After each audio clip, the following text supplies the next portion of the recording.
ছোট্ট শিশু সারা, এখনও সে জানে না তার সঙ্গে কি ঘটেছে, কেন তাকে ফেলে গেছে তার বাবা মা। গত ১৩ সেপ্টেম্বর সন্ধ্যায় সিজারের মাধ্যমে সারা পৃথিবীর মুখ দেখে। তার পরদিনই তাকে হাসপাতালে রেখেই পালিয়ে যায় বাবা মা। এরপর প্রায় ১ মাস পর হাসপাতাল থেকে তাকে হস্তান্তর করা হলো সমাজ সেবা অধিদপ্তরের ছোটমণি নিবাসে। একটা শিশু যেভাবে লালিত পালিত হয় আমরা ঠিক সেভাবেই লালন পালন করব। আজ থেকে আমরাই ওর মা, ওর বাবা, ওর অভিভাবক সবকিছু আমরাই। কোর্টের মাধ্যমে কেউ চাইলে গার্ডিয়ানশিপ নিতে পারে, লিগ্যাল গার্ডিয়ানশিপ।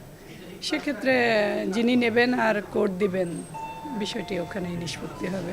শিশুটিকে নিয়ে গণমাধ্যমে প্রতিবেদনের পর মা নাহার তাকে দেখতে আসেন, তবে তাকে নিয়ে যেতে রাজি হননি তিনি। শিশুটি এখন সম্পূর্ণ সুস্থ বলে জানান ঢাকা মেডিকেলের পরিচালক। পারিবারিক একটি সমস্যা রয়েছে, সেই জন্য তার পক্ষে বাচ্চাটাকে এখন রেখে তার যে বর্তমান সংসার রয়েছে সেখানে কন্টিনিউ করা ডিফিকাল্ট, এরকম একটা কারণ দেখিয়ে উনি বাচ্চাটাকে নিতে চান নাই। এবং এর মধ্যে বাচ্চাটাকে আমরা আরও তাকে একটু বেটার কেয়ারে রেখে এখন বাচ্চাটা আপনারা নিশ্চয়ই দেখেছেন খুবই সুস্থ আছে। ছোটমণি নিবাসে এই শিশুটি সহ বর্তমানে ৩৪টি শিশু রয়েছে।